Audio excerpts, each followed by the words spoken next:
the prince, yet a mighty dandy. Who is the #1 graphic designer? A beautiful man named Nicholas Minor. Hey everybody, welcome back to another episode of the House Dads podcast. We have a beautiful man whose name rhymes with his vocation, Nicholas Minor, graphic designer. More on that in a minute. Here with us today, and seriously, you're in for a treat. Nick is a great friend to both of us. One of my oldest friends, not like elderly, like just length of time. Yeah, 72. Yeah, he's Benjamin Button. He's actually aging in reverse. But no, Nick, thanks for being here today, man. Yeah, thanks for having me, man. It's going to be good. Nick kind of has his touches all over different things. He's kind of a behind-the-scenes type of guy in a lot of ways. Like, he has designed the House Dads logo. Yeah, so right behind us, if you're watching, you kind of wanted to give a disclaimer about that. Yeah, I mean, I wouldn't look at this and think that that's how I normally design, but the concept behind this was make it look like a child did it. So, like, don't you go check out my other stuff. Yeah, online. don't judge him on that. It's still better than I would have done. 100%. It's so much better than we would have done. I've sent Nick stuff that I've done on Canva before in the past. He's like, give me a few minutes, man, and then he'll do something for me. But Nick does so much more than just that. He did do all the branding for Smart Move Real Estate, all the branding for Sandusky Group, and I mean countless others. Like, I mean, you share some of your favorites that. Yeah, I mean, to be honest, the most fun things are things that surround you. So, like, I've done a lot of restaurant work around here. Yeah. Like Lit Pizza and Roca at a previous agency, and then Kate Street and the Gregory, and there's a lot of restaurants around here. But I mostly stay in the food and beverage, but I touch a little bit of everything. Yeah, so. He's done a lot of cool stuff. We may get into it more lately with the barbershop that you just did. Yeah, that looks so good. Thanks, man. Yeah, so I think that it's easy to think, and again, I'm jumping ahead of myself, but I think like it's easy to like just say graphic designer. Oh, well, he makes logos. Mm-hmm. Nick does a lot more than just that. Yes. Like, it is a full branding package, full business. Like, you just do a ton of stuff. But before we get into business stuff, I want to talk personally. Like I said, Rhett and I, we're good friends too. But Nick and I really know each other well. We live with each other for what, 13 months, 14 months? Too long. I mean, It's all a blur. It goes by slow when you're having a coming from the guy who hosted you after sorry. the flood for 14 months. I'm still wondering where my forks are. sorry. So it's forks. Yeah, no. Well, he says he didn't. But look, while we were living there, forks started to disappear. Things like that. I don't know. Anyway, I'm just kidding. But no, after their house flooded, Courtney and I had our apartment. We still hadn't even bought a house yet. And it was a 2-bedroom apartment. So it was the Miners and the Reshus shacking up, man, for 13, 14 months. You get close like that. Yeah. Yeah. That was an interesting time. It was. When you get brought into someone's space, it's not like renting. You want to be like the best house guest because they're putting you up, and like you kind of y'all were gracious enough, but we didn't really have much of a choice. Yeah. So we didn't really want to piss you guys off. You didn't do anything to. But I think that speaks truly to you. And Katie is my wife's best friend, and like you just you couldn't do that with everybody. And for us to just like still be great friends after the process, I think that speaks volumes. So, but and I know you guys may not have lived together for any portion of time, but y'all have aware of. a little relationship as well. So so Nick, I think we first met when we were going to the same church and kind of a lot of the same friends. And of course, when you see the work he's doing, you're like, oh man, that's awesome. I want to have the opportunity to do business with him. So. I think the first time was our branding, right, for Sandusky Group, and the creative space. Sometimes this is going to be a compliment, not a backhanded compliment, but like it's tough sometimes to work with creatives because they don't quite have the business hat on, right? And I just remember working with you, and the communication was on point. The attention to like what we were wanting was on point. Delivery was on time. Yes. It was just like, man, the business and the creativity, when that's huge. In sync, it was awesome. So yes, we got to know each other from the business standpoint as well, and our branding for this and our team. But it's been good to also just kind of get to see the personal side of you as well. Right. And the last time I think I may have seen you before this was in Women's Hospital. Oh, that's right. Yes. So we had forgot about that. Our latest babies at the same time, but that's crazy. I was getting food in zombie mode in the women's cafeteria, And I don't even remember what you said to me. I was just being a zombie. I was tired. I just birthed the baby. But Yeah, so difficult for you. you and Katie were there, and you don't see people you recognize when you're in the hospital. But it's been cool to see your baby grow up. I used to grow up, and it hasn't that long ago. Yeah. But we're in the same. Not age. as quick as yours. He's big. He's a chump. What is I think they're one day. When is October 9th. Okay, 2 days apart. 2 days Three, apart. 3 days apart. Yeah, good math. Yeah, there you go.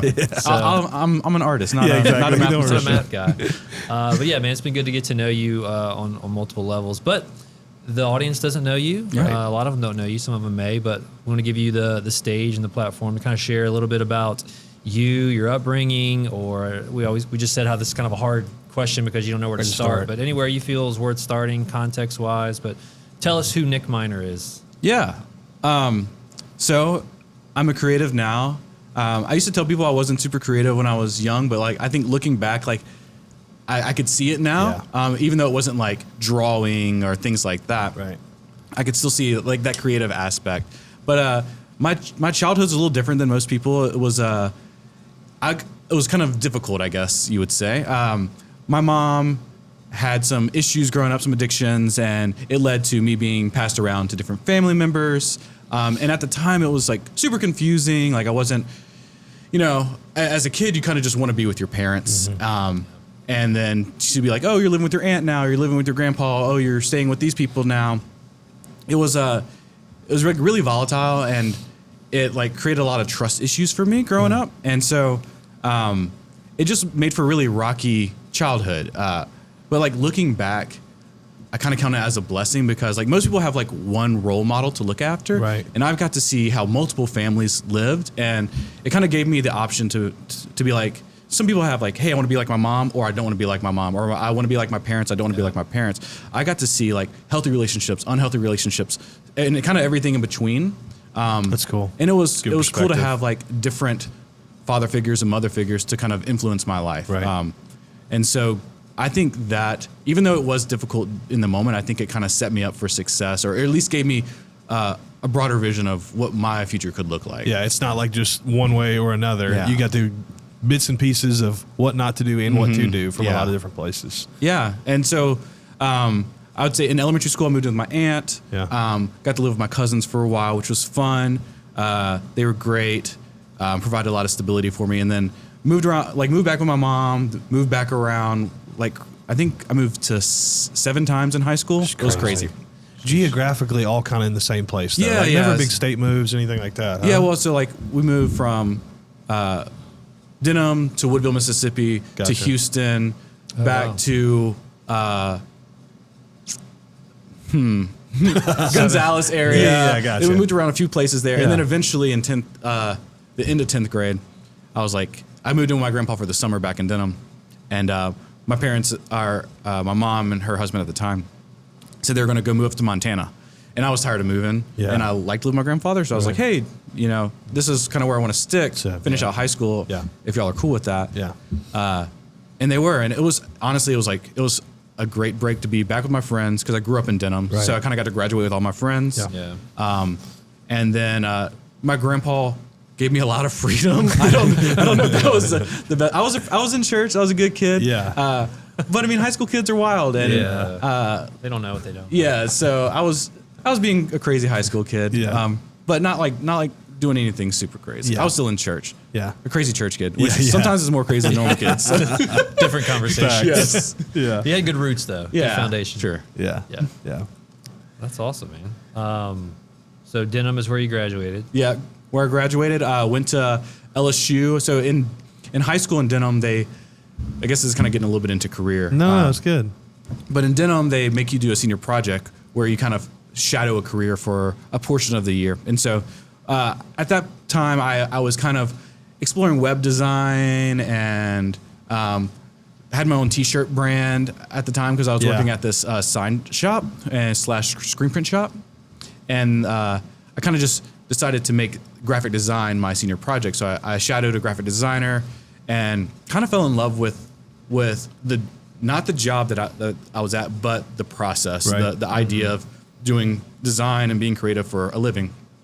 And so I really at the end of like 3 years, I didn't love the job that I was at because it was kind of stressful. And so I was like, this whole industry must be stressful. And so I'm going to go into architecture. And so at LSU, I'm like doing my walkthrough. They're like, all right, this is going to be the best 5 years of your life. And I'm like, 5 years? Yeah. That's not what I signed up for. And I was like, well, how much is the graphic design program? They're like, 4 years. Like, that's what I'm going to do. That's what I'm going to do. Yeah. And the rest is, history, I guess. Yeah. I remember being at your graduation. And I think conversations even then, though, and maybe touch on this for a minute, is like, you've got friends, or we all have known somebody that's like gone to college for art or graphic design or something in that art field.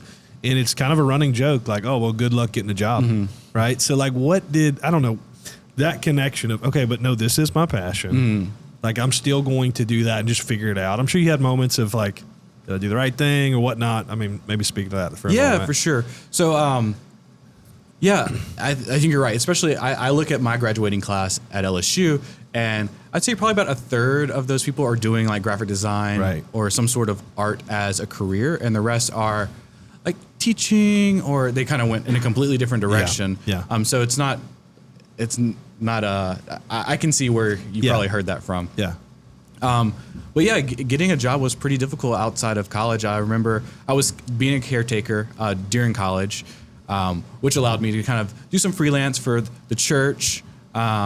It allowed me to kind of get a couple small clients and kind of dip my feet into the freelance world and do some graphic design. But after graduating, I didn't want to be a caretaker anymore, and I was trying to find a job.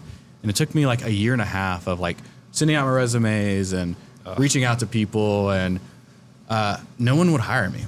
And so. Funny story, I was complaining to my grandma, and she was like, well, why don't you just go like knock on their doors and introduce yourself? And I was like, Mama, like, that's not how people do it anymore. Like they put a posting out, you fill it out, you wait for them to get back with you. And she didn't really like get too snarky with me, but she's like, you know, this hasn't been working, so maybe sounds like maybe you should go knock on some doors. And so I did. I made my portfolio, like made a really nice book, and I started dropping them off at all the places I wanted to go work for. And I got hired the very next day. That's awesome. Thanks, Grandma. Thanks, Grandma. Shout out. And eventually, everyone that dropped the book off called me back about a job eventually. Wow. So. There you go. There's your pro tip. Right there. Listen to Grandma. So I always recommend. It's like people don't do that. It's still not how the world works. But in a way, that's like a competitive advantage. That's like, right. You're gonna be remembered because like no one is knocking on doors. No one is like getting out of their comfort zone. They're doing things the typical way. That's good, and that speaks across industry. If everybody's doing something one way, then maybe we got to do something a little differentiating. That's good. So, touching on like when I mentioned you're really good at the business aspect as well, and also touching what Brandon said, because Brandy, my wife, has a painting and drawing degree from LSU, and she even had instructors, professors like encourage them, don't sell your stuff. You're not in this to sell. You're in this for the art. You know, like they taught them no business whatsoever. So, like, where did you learn that from? Is that something that actually is a different program to where you did learn some stuff, or did you learn on your own? The School of Hard Knocks. No, to be honest, I've kind of been like an entrepreneur my whole life. And I was trying to count all like the entrepreneurial jobs I had. Like my first one was my 6th birthday. My dad bought me a bunch of vending machines, like the quarter like M&M machines. Oh yeah. And so he had a vending machine company, like that's what he did. But for my birthday, he just got me these little M&M machines. We put them in banks, we put them in like business complexes, and so twice a month we'd go pick up the quarters. Wow. I'd get like $200 in quarters, like this huge change bag. I'm like, really, like I'm rich, like most money I've ever seen. And when it's in quarters, like it's even more money. Dirty, sticky quarters. Then he's like, my dad was like, wait, you have to go use that money at Sam's and go buy your candy again, a refill, and then what's left over is your profit. And so that was so like cool. That was my first like taste of business. Then I had a grass cutting business in junior high. I had a t-shirt business. I remember Inspire. Inspire apparel. Inspire, in high school / college. Had had a website, imfreakingsweet.com, where we highlighted different musical talents around the area. Like our biggest thing was like we wanted to, we were in like the hardcore scene in high school, and so we wanted to highlight where shows were happening that weekend, and that was like. Now it's really easy to do that. That just wasn't a thing when I was in high school. We did it horribly, and the website did not work very well. We tried it. But we tried. But the idea was there. And then obviously doing design myself. I'm sure there's a couple other business ventures that I'm forgetting about. But sure. But so yeah. you've had it in you for a while. Yeah. The entrepreneur. And trial by fire is kind of like how I've learned. I've worked at different advertising agencies, so I've kind of got to see like how to build creative, how to pitch ideas, like a little bit of the business side. But to be honest, when you work in an agency, there's people who do the business side of things. So it has been something I got to see glimpses of for sure. Yeah. But I had to learn a lot on my own as well. Yeah. Yeah. Because you're exactly right that a lot of times the disconnect between dealing with, hey, I've got an idea, I need to pitch it to a creative to make it what I'm talking about, but that business disconnect and everything you do is like way above professional. Yeah. And so I think it's something that sets you apart. And it's a big part of that entrepreneurial spirit because you've been on the other side of it and you want to see that same professionalism and business acumen too. Yeah, for sure. Yeah, it's big. I wouldn't say I've been burned, but like working with other creatives sometimes it's just like, you know, we have to, in real estate, we have to be communicative. We have to do like all these things. When someone like you're doing business with doesn't return that, it gets so frustrating sometimes. So when you come across a creative who is like that, it's just like a breath of fresh air. Yeah. Yeah. So it's awesome. Well, I'm kind of skipping around a little bit here. So I'm throw going to us throw you all off. off. No worries. I'll throw you off. Yeah. Because I think it's a perfect place though. I want to take the time to, you know, before we dive into specific questions and stuff like that, talk a little bit about your family. Talk about how you met Katie. Yeah. All that story and with baby here and all, like, just talk a little bit about family, how you met her and stuff like that. Yeah, sure. I met Katie in high school. We did not date in high school, but we all went to, all our friends went to the same church, and that's kind of how we got to know each other. In college, you know, I was like, looking around, I was like, oh, you know, she's kind of cute, and apparently she was, you know, throwing out hints subtly that I was not getting at all. Too subtle. But I like you. I don't know. I don't think she likes me. But yeah, so I don't know. I may still not get a lot of signals, but yeah. So eventually, she mentioned that she liked my motorcycle, and I remember this. One day I was like, and she talked about like her grandpa used to have a motorcycle and all this stuff, and I was like, it'd be fun teaching her how to ride. And so that was our first date. Was hey, you wanna learn how to ride a motorcycle? Wasn't it right outside here in the church parking lot? In the church parking lot. Let's go. She almost wrecked the bike, scared the crap out of me, and then but she did good. And then that was the last time I think she got on the motorcycle ever. But it led to a healthy marriage now. That's right. The second date. Yeah. Yeah. And so we've been married almost 9 years now. Wow. We just had our first child, Clara Minor. Beautiful. In October. Yeah. As we mentioned before. Yeah. And she is gorgeous. She has kind of changed my world for the better, but I'm a lot more tired now. Yeah. And it also forced me to kind of make some business decisions that I was kind of putting off because having a limited time, because your child takes a lot of time to raise a child effectively, and I wanted to be there as a father, so change a lot about how I do things. So. Yeah. Well, I think that leads to kind of this next point is I know that growing up, I got to see Inspire Apparel. Like we were like all the stuff that Nick was producing and like selling, like we were all buying the shirts and buying all this different stuff. So you had that entrepreneurial spirit. When your time gets more condensed, it's so much more important to prioritize. And I've always seen that creativity in you. And so obviously I think now by being just more physically tired and having less time in general, for me, like and we produce content or coming up with new ideas and stuff like that, that creativity can be hard to come by. So like for you, when it's literally your job, is like not even just being creative for yourself, but being creative for other people, where they'll just give you an idea and say, go with it. How, when that creativity feels lacking, do you kind of stoke that fire, or how do you keep that creativity going? Yeah. Great question. Yeah, Yeah, great you like question. that? It's good, huh? Still trying to figure that one out. No, burnout's real with creatives, and so to be honest with you, like I've always turned my passions into businesses. So like I was really like screen printing and creative business. I really like coffee. Oh, another business forgot to mention earlier. Dude, yeah, that was a great one. Coffee subscription clients? company. Yeah. So I would always try to turn like my passions into a business idea, which is kind of how I started graphic design, right? Sorry. No, dude, you're good. It's not easy to But come with this creativity.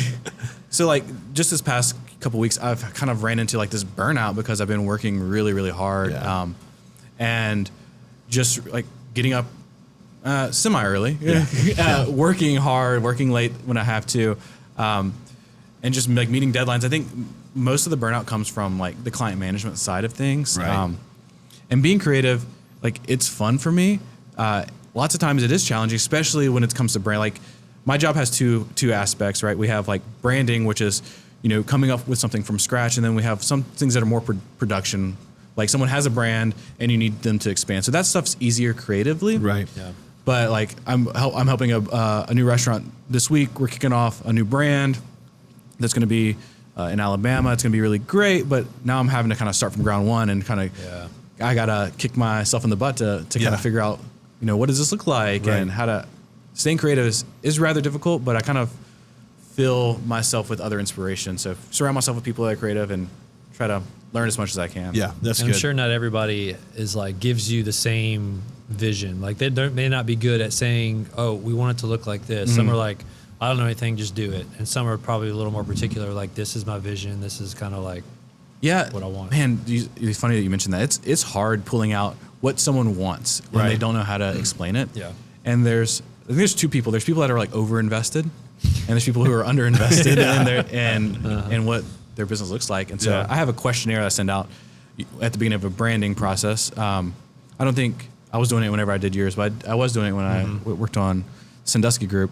It's basically a list of questions. It's 20 or so questions. Talk about business, talk about competitors, lots of things that kind of helps me get in the right mindset. Did Rhett put me on his competitor list? Number one. Rhett was like no competitors whatsoever. Nobody matches me. On another level. But yeah, like giving them that list, if they don't take the time to answer those questions, I know it might not be a good fit because they're not invested in this process. Yeah. So if you get that questionnaire from me, fill it out. Great now. But it also like helps me get in their frame of mind. Yeah. And so like I think I'm in the business of solving problems, right? Yeah. So it's not just making something beautiful for the sake of being beautiful. It's like, how do we convey what this business does effectively to where people look at this brand, they understand this business, and how does it achieve these goals that we've previously talked about in this questionnaire? Yeah. Well, I think what you're touching on I don't know, maybe now we talk about Froggy Fresh, but sure. So earlier I was talking about beautiful man, graphic designer, Nicholas Miner. If you're watching, you can clearly see beautiful man, but I didn't just come up with that from anywhere. Before I get into the Froggy Fresh, Nick is so much more than reduced down to a graphic designer, though. Yeah. I think that's the important thing is I've had people come to me and be like, "Hey, who did your logo? I need somebody to make a logo for me." And I'm like, they have people for that. But I hope I'm not speaking out of turn here. No. But I'll be like, Nick's probably not what you need because you don't just do a logo. Yeah. Like you're building entire brands and things like that. Now you can, but yeah. So Yeah, it's hard to explain, to be honest with you. Yeah. So like I've helped out someone and they're like, "What do I call you? Like you're not like my graphic designer." Right. And some people call me like a creative consultant, or That's some people good. call me I like like a that. creative partner. But I truly see myself as like a business partner, even though I'm not in the legal sense of business partner. I'm like, especially when I help launch businesses, I'm in the door from the conception of the idea of that company to developing what that looks like, Right. developing the strategy on how to roll out this brand. Yeah. Like a lot of times if there's like a physical location, I'm involved in the entire process from like working with interior designers and building out the space. So, and to be honest, that's where I thrive. I want to be considered like a growth partner, essentially. Like, I like that. Like, let me reach out to Nick. Like, obviously we'll get good logo, we'll get good design, but also like, we'll have like some strategically sound ground to kind of stand on. Yeah. And when you do that, you can kind of make pivots as you grow. You can kind of see like, hey, this isn't working. It's I kind of get into the weeds there. But No, it's huge, man. That's a big deal. And his mind never stops working. Yeah, exactly. Obviously, like getting Froggy Fresh to make you a video, you know? So what's his name? What's he going by now? Tyler Cassidy. Tyler Cassidy. But he still goes by Froggy Fresh. Okay, so he went crazy for back when we were in probably Apparently 2012 is what Yes. Caden said earlier. Yes. Was Krispy it? Kreme. Krispy 2020 Kreme. was his original name That's until he what it got was, and then probably he got cease sued. and assist. Yeah, from Krispy I did Kreme. not know that. I didn't know that. Now you say that. If Yeah. you go look at his early music videos, where he's like saying Krispy Kreme, his name, Yeah. he has like a black box over his mouth. But That's you hilarious. can hear the dub Froggy Fresh because he's had to change it for legal reasons. Yeah, well, if you don't know what we're talking about, Google it, look him up. But Caden's going to try and figure out a way to put the intro in to begin in the video. Yeah, but, pop in that song either here or somewhere. Yeah, but we'll have it as a bed track underneath this. But yeah, he had him make a video for you and for your branding. You going to use that here soon? Oh, and yeah. start posting it. I'm gonna release it soon. I need to. I've been doing so like Finish Line is a recent client of mine. I Yep. started like this reel series where I was walking through the process of building this brand. Yeah. and I haven't finished it yet because I got crazy swamped, and so I need to finish that. And as soon as I'm done with my next reel, then I'll post it. So you got a little sneak peek here Yeah. today. Yeah. But you'll be seeing it soon. So follow Nick's stuff. Well, so yeah, touching on what Brandon said with like you're creating brands, like Finish Line as an example. Shout out Finish Line. Yep. Yeah. I'm sure they didn't come to you, or maybe they did, and you kind of pitched a different route of, hey, we need a new logo, or we need a logo. We're opening a haircut place. Like I feel like you went up like widespread of, all right, here's what they want to feel when they walk in. Here is like, our opening like day. We're gonna have race cars in the front of the park, like just creating an experience rather than just a logo. Yeah. Right. That's I feel like a difference in a brand and a little pick stitch. Yeah. No. So he came to me with an idea that he was like, "Hey, I want to do like a NASCAR themed barbershop," and I'm not a NASCAR fan. Yeah. But I was like, maybe this could be cool. And so we got to talking. And he's not a super big NASCAR fan either, but he is like a racing or automotive enthusiast. Right. And now since this business has launched, he has become a race car driver. Oh, wow. So he races dirt race cars now. That's wild. Getting sidetracked there. Nah. But so he came to me with the idea, and I was like, hey, let's do like racing / automotive theme, so where we can kind of like be approachable to a broader audience. Right. And we kind of lean into a little bit of like historical racing. Like when you Yeah, go that's into cool. the store, Yeah. you see a lot more like historic racing photos on the walls. Because I think anyone can look at like old photos and kind of like, oh, that's where we came from. That's interesting to look at. Even me not being like a super big racing fan, Yeah. I walk in there, I'm like, oh, this is kind of cool. Yeah. Yeah. And our goal was to, not only have a cool logo, but make an immersive brand. I think we've all been to sports clips. They're in the same space. They're competitors. When you walk into sports clips, you walk in, there's like a tailgate and there's some vinyl graphics on the wall and it feels pretty cheesy. Like it feels super themed. Yeah. And so I wanted to create a space that didn't feel cheesy at all. Right. And that was hard in the very beginning because he had seen some things that were done in Texas by a brand called Diesel, which was less cheesy than sports clips, but in my opinion, still very cheesy. Yeah. Shout out Diesel. Yeah, exactly. And so, my goal was like, let's get us on the same page. Yeah. And so, at the end of the day, it wasn't exactly what I wanted, which was like a more vintage take on it. But it wasn't exactly what he wanted. But I think we landed on somewhere that's a little bit better for their audience. Right. And so, it's been super fun Yeah. to bring awesome. it to life. Yeah, it looks awesome. Very cool. Yeah. So getting a little bit deeper, we've talked about kind of what you do. We talked about how your beautiful baby girl is now here and how things have had to change.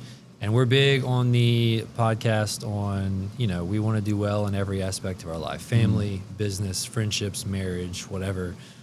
We don't have to sacrifice one or the other. So that chalks up sometimes to work-life balance, as some like to call it. We've kind of chalked it up to work-life harmony, whatever.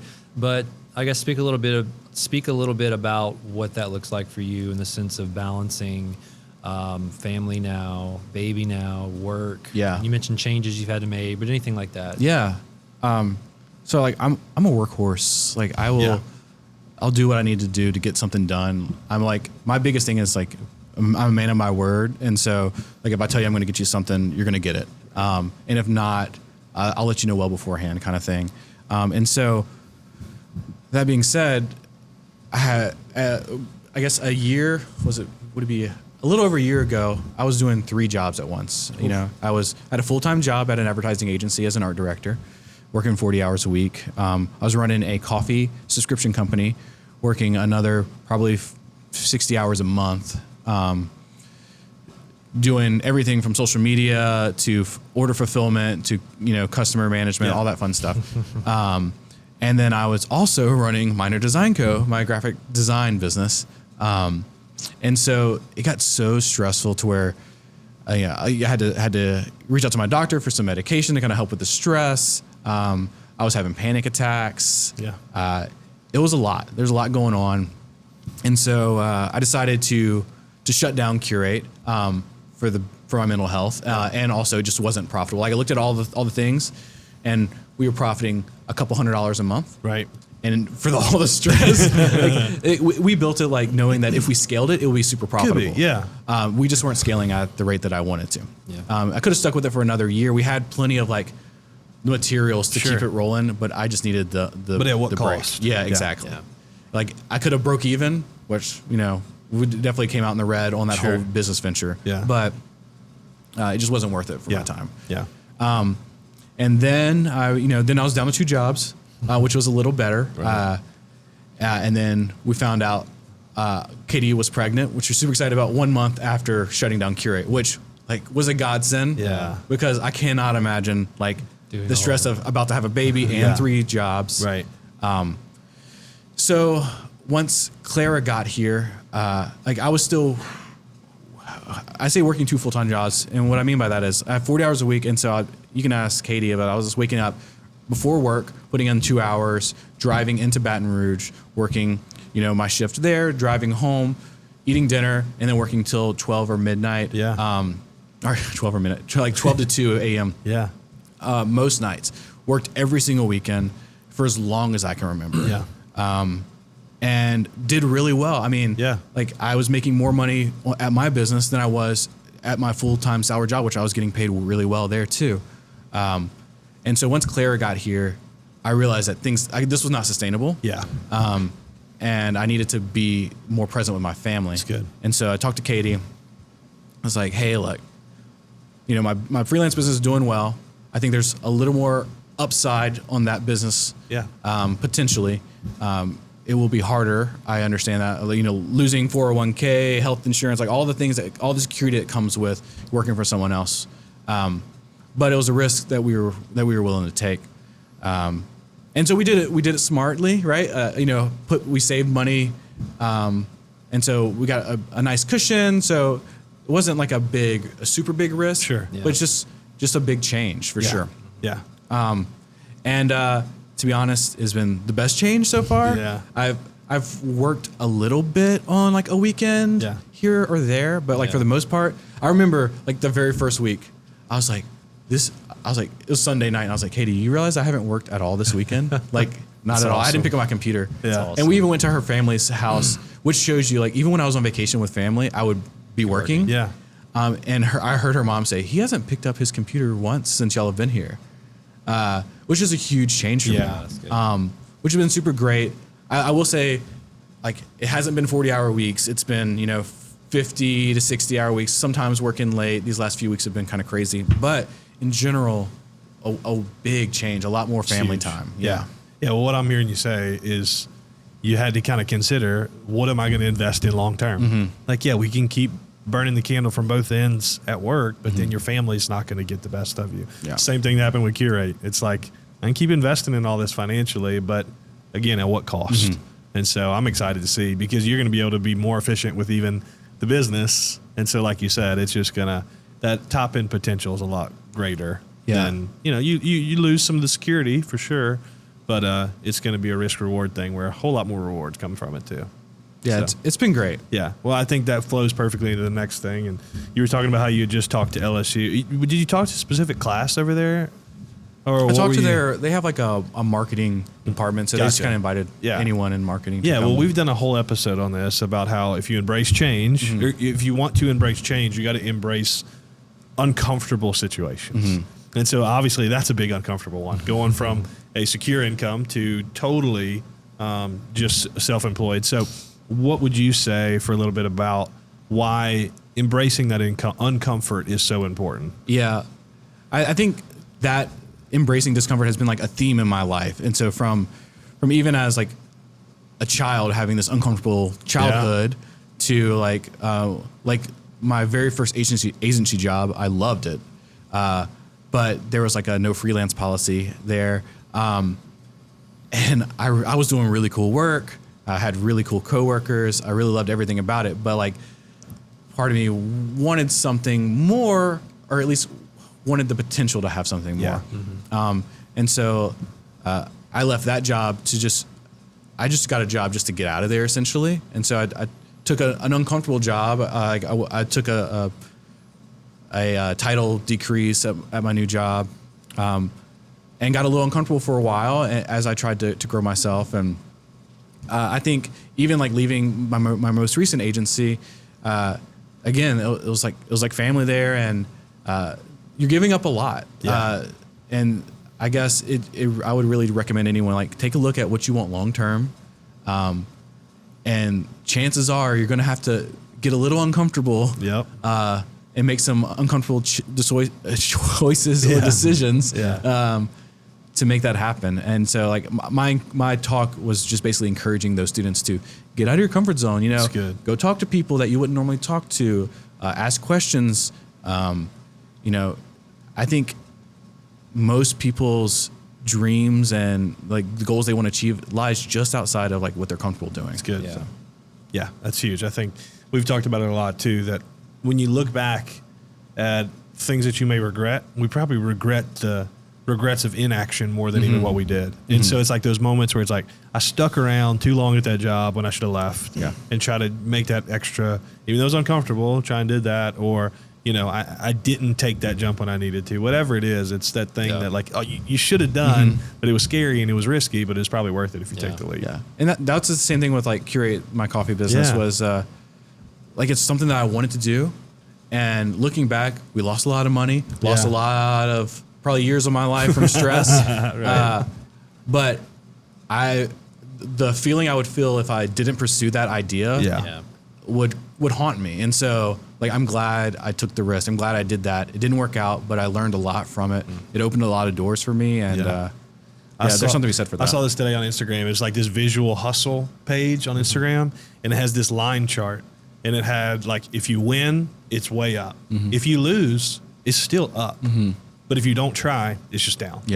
And so I think most people get stuck in that. Well, if I try this and fail, well, then it's a problem. No, man, you're trying it. It's the not trying that you're losing on. So that's big. It's huge. It's good. And I do want to commend you too on Curate. Like, I found out that you weren't doing it anymore, because I remember seeing like all the reels and stuff you were doing and the marketing. I was like, and for some reason I stopped seeing. I was like, what's going on? So I went to go look. And your last video, you openly said, hey, we're not doing it anymore. And that's probably uncomfortable to share. Like, hey, it ain't working. I'm not going to be doing it anymore. And I'm like, most people I feel like wouldn't do that. You know, they would be a little maybe embarrassed or like prideful to admit, hey, it didn't work, or they just delete it altogether. And let people wonder. You were just straight up. I did love that. Yeah. I mean, I really needed to say something, because our whole model was based off of like exposing people to different artists. So like every month they got a new print from an artist, and we encouraged them to buy stuff from that artist that we sold on our website. And we also got a new coffee. So it was Curate Coffee and Art. But the artists weren't making the money that I wanted them to make. Like prints weren't selling it like I'd hoped. And so at that point I wasn't making money. The artists weren't making money. They were compensated with like 6 months free coffee, but still it wasn't what we wanted. Like we wanted everyone to benefit mutually from it. So like we kind of had to come out and say something about it, because you know a lot of people were involved. But a lot of people, like you said, they wouldn't take ownership like you did, and just would delete that page, talk to a few people. Yeah. And so We I think could've that sent out speaks an to your humility. Yeah, That's well, all right. I think it speaks to your humility. I like it. Yeah, it was good. I appreciate It was a Well, good move. you've mentioned different ventures and working for others, working for yourself. In our field, we work for ourselves, right? And I feel like a lot of people, they're attracted to, I want to be my own boss. I want the freedom, the flexibility, and I'm the one who calls the shots. And sometimes people get into that, and they shouldn't be their own boss at all. But either way, you have done both sides, right? So I guess speak a little bit about that in the sense of the pros and cons maybe to each, or if someone's watching right now and they are thinking, I think I want to work for myself, or I don't know if I do want to work for myself, like multiple questions in that, but just kind of speak to that and both sides. So I guess the pros and cons, right? Yeah. So like working in my industry, at least working for like an agency or something like that, you have health insurance, you have 401k, you have a steady check coming in, you have typically the hours in our industry are a little wild at some places, but in my case, they weren't. Like I was 40 hours a week, so super chill. Like once I logged out, I never had my work email even on my phone. Like in the 4 years I worked at the last place, which is crazy. It was just like a decision I made up front. Yeah. And as soon as I came in, I obviously would answer anything, but it was really good work-life balance. Unless you had another job on the side like me. Tip scale a little But bit. then when you work for yourself, you do have a lot more freedom. You're in control of your time and the work you take on, which could be a positive or could be a negative depending on what kind of person you are. For me, like it can be a negative if I overbook myself. And to be honest, I expected there to be a lot more free time. Like my goal was like, I'm going to be riding my mountain bike 2 days a week. Yeah. I'm going to be designing 3 days a week. This is going to be great. But it really hasn't worked out like that. Right. I'm trying. So what I'm doing now is like, I realized I took on too much work. I'm finishing out some contracts and I'm going to take a small step back, still manage all my current clients and everything, but hopefully have some chance to go ride my bike, or at least not be working from like the second I clock in to the second, or I'm not clock in, but you know what I mean. Yeah. So now's formal notice. Let some clients know you're letting them go right now. No, I'm joking. It's only one, and I already let them know. Okay, we're good. For now. So if that's not you, you're still good. Okay. No, that makes sense. And I guess cutting you off a little bit, but I started following this account recently on Instagram called Hub's Life. I don't know if you've seen that. Hub's Life? Hub's Life, but it's literally this dude who has a 9-to-5 job, and he films himself going to like his morning routine, going to work, coming home, and he just shows like the simplicity of having that routine working for someone life, and like there's normalizing the norm instead of glamorizing the hustle and the grind. Yeah. And he's got almost 1 million followers, and it's literally the same like just video the whole time. Yeah. But the audience is split in the sense of like the comments. There's some that are like, you're living in a modern day prison, like break out of that, you're miserable. The others are like, wow, there's beauty in like just routine and doing what's best. And he speaks on, he did the entrepreneurial life and he got burnt out and he feels so much more peace just being in a 9-to-5. Yeah. So it's crazy that I feel like our generation or a lot of younger generations glamorizes being your own boss. Yeah. I'm kind of going against what you're actually doing, but either way, there's two sides of what it. Oh no, it is not for everyone. Right. And I don't want to glamorize it because it is. I will guarantee. I do more work in my 40-hour week than I did in a month at my other job. Like I am grinding 100%. so I can have my weekends off. Yep. Before I was grinding more, but there's a different pace. Like when you're working for yourself, like your work directly reflects your income. And so if you're not hustling, you're not making as much money. Yeah. And it's not all about money for me. Like this change, like I knew I would not be making as much money as working 2 jobs. Sure. So it was a life change for me. Like I wanted to step away from that 80, 90 hours a week that I was working. Yeah. But yeah, I used to glamorize working for myself, especially when I had my first agency job. Like, I want to do that. I want to work for myself. but I don't look down on anyone else for like 100%. wanting stability. And I think there's a lot to be said for it. And to be honest, in a year from now, if this doesn't work out, Sure. I will gladly go take another corporate job. And there's nothing Yeah. wrong with it. Yeah. I think it's huge. I think everything in society nowadays is totally polarized. Mm-hmm. You got to be on one total side of the spectrum or the other. Shoot, I see the pros and cons to both. Yeah. Now, obviously, at this season in life and where we're at, Yeah. we all say, no, the priority is we're going to run our businesses and run them how we want to and have control over that time. But there might be another season or something different where it's like, okay, hopefully the Sandusky group will hire me as my, no, Yeah. you know, it just, there's times Yeah. and seasons in life where it's just different for everybody. Yeah. And I think So- y'all get it too. Y'all like I feel like I traded one boss for like 10 bosses. Oh. And I'm sure y'all get it too with Yeah. clients because you probably have multiple people you're working with every single month. Yeah, and then on top of that, stacking on running teams and Oh, yeah, running exactly. brokerages, you know, and all the other demands that takes on. Yeah, and I'm sure that'll be something that you have to deal with one day. You Yeah. ever think about hiring employees or people like that you? Yeah. Actually, I had a call with another agency owner today, this morning, because I am so busy Right. that I can't sustain. Like I don't want to tell people no. Right. To work, and I don't. But I can't keep doing what I'm doing. Yeah. And so I reached out and say, hey, like, when did you decide to Yep. hire your first employee? What did that look like? And so he gave me just an hour worth of gold this morning. Oh, good. And really gave me a lot of direction. And some of the things that I was thinking about doing, I kind of changed a little bit, but he just gave me a lot more clarity on like his experience on what worked and what didn't work.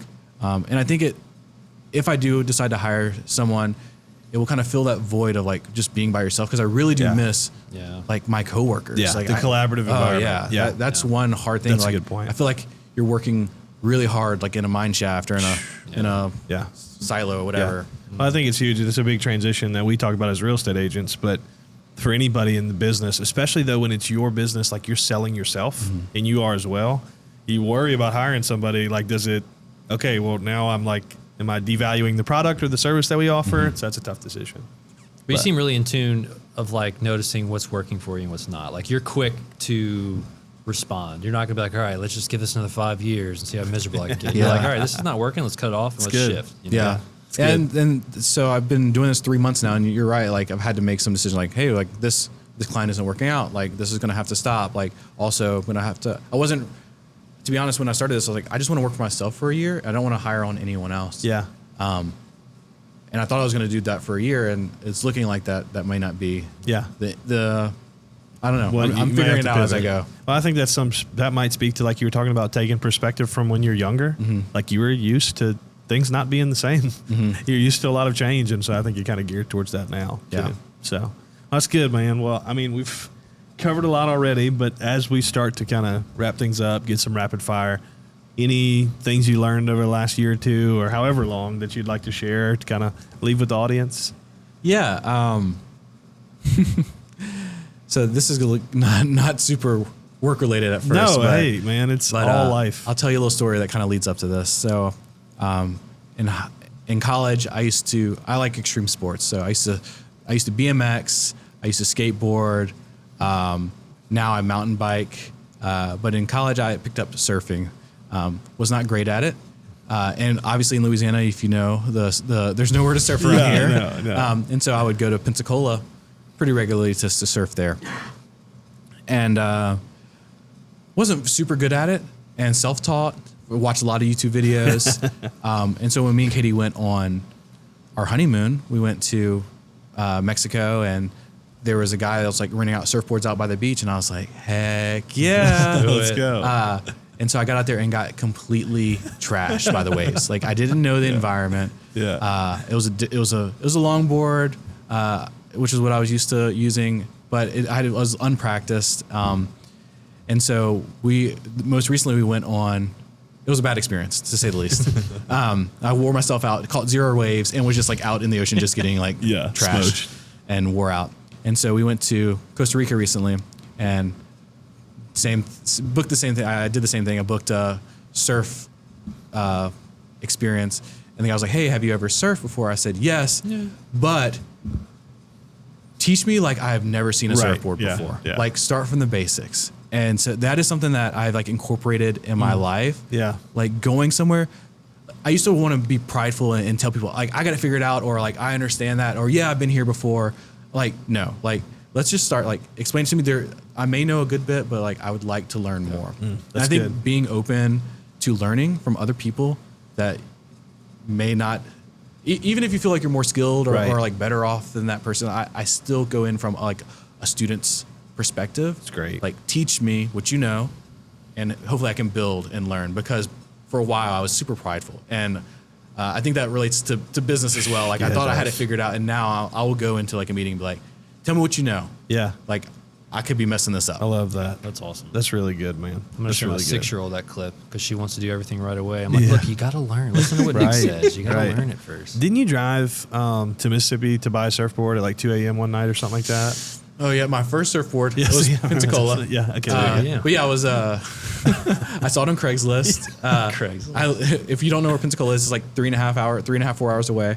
I had a 2:00 shift as a caretaker, and so I left super early in the morning to go buy a surfboard and to drive back to Louisiana for my 2:00 shift. Just that excited to get it? Yeah, I was so excited. It was such a good deal. It was like $600, which was like for the board, it was like a $1,200 board. Nice. And I was like, oh, I'm not passing this up. Yeah. Yeah. But they say if you don't act, like you'll lose. I've got a lot of stories that of Nick's spontaneity. Oh, yeah. That we could share. It's but probably some of them are just we'll just leave off and discuss offset. But yeah, that's good stuff, man. Really good stuff. Anything else? No, man. Add or dive into? No, we've hit you with the hard hitting stuff. Yeah. We're gonna rapid fire. All right. Just two. Yeah, You yeah. have yours? I have mine. But Okay, you go ahead. We'll just get you. You can explain if you want, or you can just answer real Yep. quick. Okay. My question, and I got this during the episode. You have to choose one, and this isn't a knock to one or the other, but if you had to choose one or the other of a client to have for the rest of your life, would you rather all of them be over involved or all of them be under involved? Did I say that right? Yeah. Okay, over or under involved. That's good. If you had to choose, all of them go that way for the rest of your life. I 100% would want to choose someone who's over involved. Really? Yeah.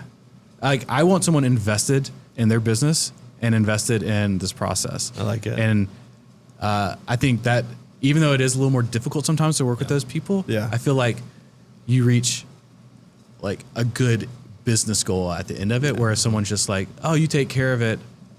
I don't know. I've seen both ends of the spectrum, and Yeah. I would prefer that. That makes I like sense. that. I like it somewhere in the middle, but if I had to Sure. choose, That makes sense. Yeah. That makes sense. It's good. Okay, well, we'll go a little lighter here, or maybe it's heavier because it might break your heart to choose one or the other. Republican or Democrat? Yeah, we're gonna put you on the spot.